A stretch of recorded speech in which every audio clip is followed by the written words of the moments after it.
નમસ્તે બાળ મિત્રો, હું તમારા પલ્લવી મિસ બોલું છું. આજે આપણે હિન્દી વિષય લેવાના છે. એમાં પણ પહેલાં આપણે વ્યંજન અને સ્વર આપણે પહેલેથી હિન્દીનું કરવાના છે. તો ચલો આપણે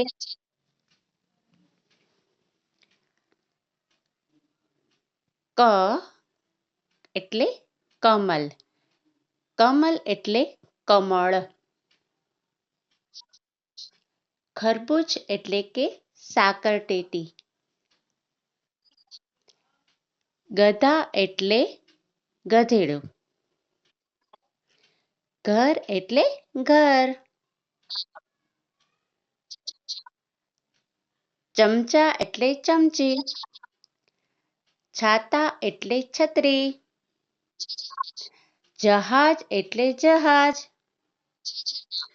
ઝરણા એટલે ઝરણું.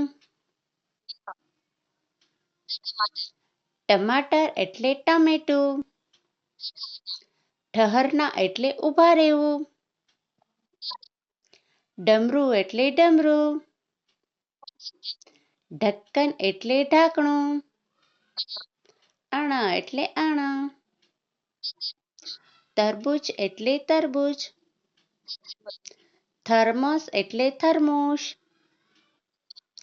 દવા એટલે દવા. ધનુષ એટલે બાણ. નલ એટલે નળ. પતંગ એટલે પતંગ. ફળ એટલે ફળ. બતક એટલે બતક. ભાલુ એટલે રીંછ. મછલી એટલે માછલી.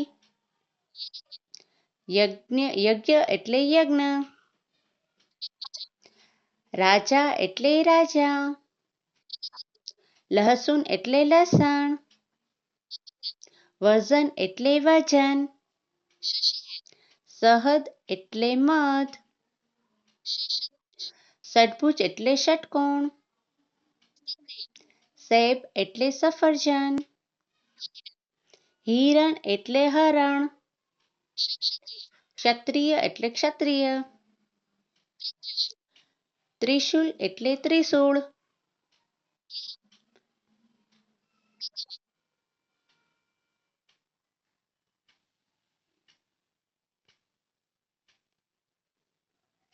હવે બાળ મિત્રો, આપણે સરખા હિન્દી મૂળાક્ષરો આપણે એની સામે જોડવાના છે.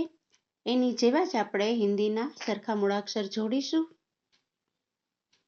તો પહેલો છે ઝ. તો જે સામેની લાઈનમાં જે આપણને મળે એની સામે આપણે લાઈન કરવાની છે, એટલે કે લીટી દોરીશું. બીજું છે ક. તો સામેની આપણે એની સામેની સાઈડમાં જોવાનું છે કે ક્યાં છે. તો સામેની લાઈનમાં ત્રીજો ક છે, તો બીજાને આપણે ત્રીજાની સાથે જોડીશું. એના પછી છે ઘ, ઘરનો ઘ. તો સામેની સાઈડમાં જોઈએ તો છેલ્લો છે અને પહેલી સાઈડમાં જોઈએ તો ત્રીજું છે. તો ત્રીજાને આપણે ચોથાની સાથે જોડીશું. અને છેલ્લું ચ છે. તો સામેની લાઈનમાં ચ ક્યાં છે મિત્રો? તો કે સામેની સાઈડમાં પહેલું છે. એ જ રીતે આપણે બાજુના ખાનામાં એવી જ રીતે કરવાનું છે મિત્રો. તો પહેલા આપણને શું આપેલું છે? ખટારાનો ખ. તો સામેની લાઈનમાં ખટારાનો ખ ગોતીએ મિત્રો. તો ત્યાં બીજું છે, તો તેની સાથે જોડી દઈએ. બીજું છે જમરૂખનો જ. તો એ છે સામેની લાઈનમાં પહેલો, તો બીજાને પહેલાની સામે જોડી દઈએ. હવે ગણપતિનો ગ છે. તો ગણપતિનો ગ સામેની સાઈડમાં ચોથો છે, તો એને આપણે જોડી દઈએ. છત્રીનો છ ક્યાં છે? તો કે સામેની લાઈનમાં ત્રીજો છે, તો એની સાથે આપણે જોડી દઈએ મિત્રો. હવે એની નીચે આપણને આપેલું છે કે હિન્દી મૂળાક્ષરો યોગ્ય ચિત્ર સાથે લીટી દોરીને જોડવાનું છે. આપણને સામે હિન્દીના વ્યંજન આપેલા છે, એની સામે આપણને ચિત્રો આપેલા છે. તો આપણે ચિત્રની સામે જોડવાનું છે. તો પહેલું છે ક. તો ક કમલના ક. તો તો કમળ જ્યાં છે તેની સાથે આપણે લીટી દોરીએ.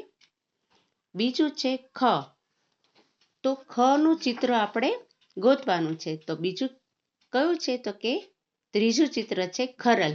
તો આપણે ખરલની સાથે ખને જોડીશું. પછી ત્રીજું છે ગ, ગ એટલે ગધા, તો એને આપણે ગની સાથે જોડીશું. પછી છે છેલ્લું ઘ, તો ક્યાં છે કે ઉપર ઘરનું ચિત્ર આપેલું છે તો આપણે એની સાથે જોડી દઈએ. એ જ રીતે આપણે બાજુના ખાનામાં પણ એ જ રીતે કરવાનું છે મિત્રો. તો ત્યાં પણ આપણને ચિત્ર આપેલા છે અને મૂળાક્ષરો આપેલા છે હિન્દીના. તો હિન્દીના મૂળાક્ષરોની સામે આપણે ચિત્ર જોડવાના છે. તો પહેલું છે ચકલીનો, બરાબર. ચ છે એને આપણે ચિત્ર ગોતવાનું છે. તો છેલ્લું ચિત્ર છે એ શેનું ચિત્ર છે તો કે ઈ જે ચિત્ર છે એ ચરખાનું છે.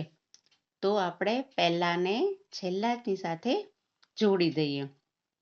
બીજું છે છ, તો છ ની સામે આપણે ચિત્ર કયું લેશું તો સામે બધા ચિત્રો દેખાય છે.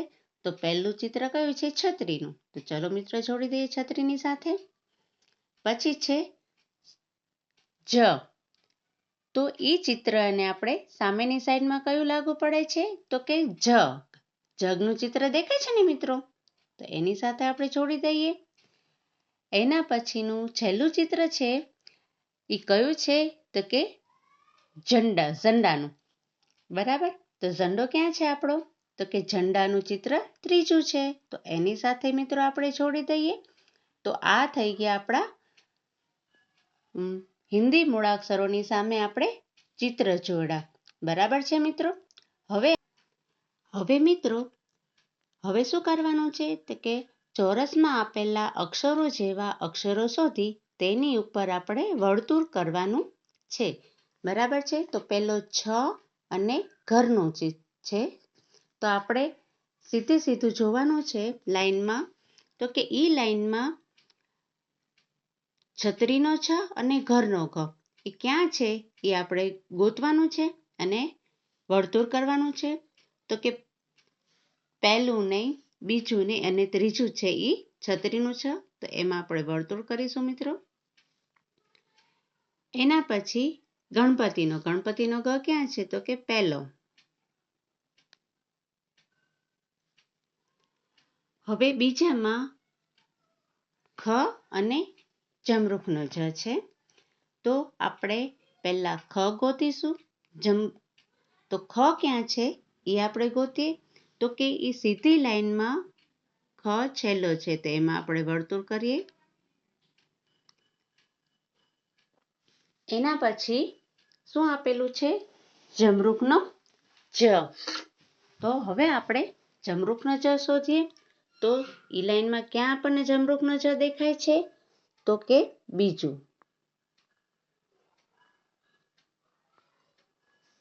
તેમાં આપણે વર્તુળ કરીએ મિત્રો. હવે ત્રીજી લાઈનમાં ઝ અને ક, બરાબર. એની સામેની લાઈનમાં આપણે જોઈએ તો ઝ ક્યાં છે અને કમલનો ક ક્યાં છે આપણે ગોતીએ. તો પહેલો જ છે એ ઝ છે, તો એની પર આપણે વર્તુળ કરીએ મિત્રો. કમલનો ક ક્યાં છે તો કે ઘરના બાજુમાં છે.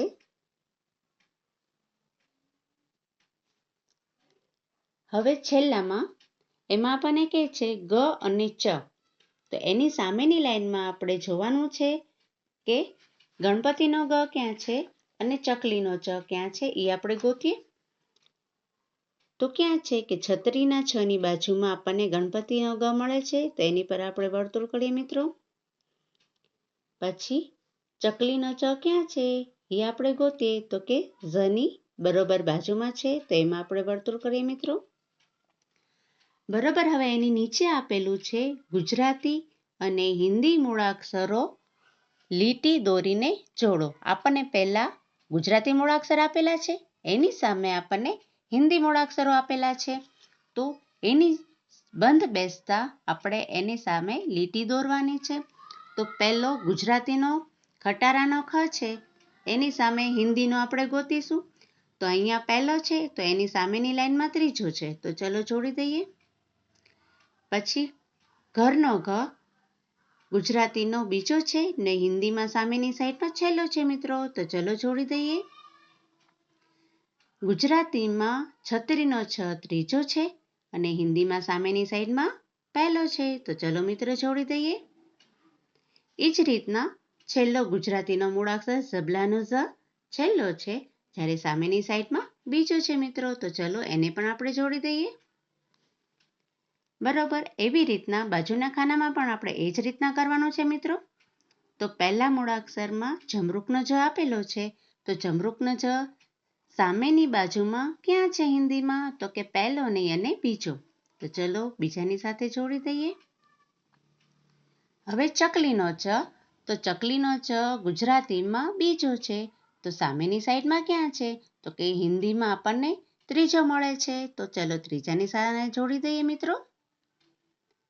હવે ગુજરાતીમાં ગણપતિનો ગ છે, તો ગણપતિનો ગ સામેની લાઈનમાં હિન્દીમાં ક્યાં મળે છે મિત્રો, તો સામેની સાઈડમાં હિન્દીમાં ત્રીજો મળે છે, તો ત્રીજા છેલ્લો મળે છે ચોથો, તો ત્રીજાને ચોથાની સાથે જોડી દઈએ.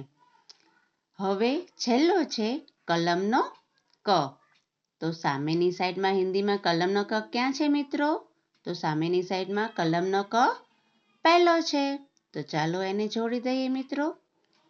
આ થયું આપણા જોડકા જોડવાનું. બરાબર બાળ મિત્રો, આવી જ રીતના જોડકા જોડવાનું અને વર્તુળ કરવાનું એ બધું તો તમે બાલ મંદિરમાં શીખી જ ગયા છો. બરાબર છે મિત્રો, તો ચાલો આજે આપણે આટલું જ કરવાનું છે.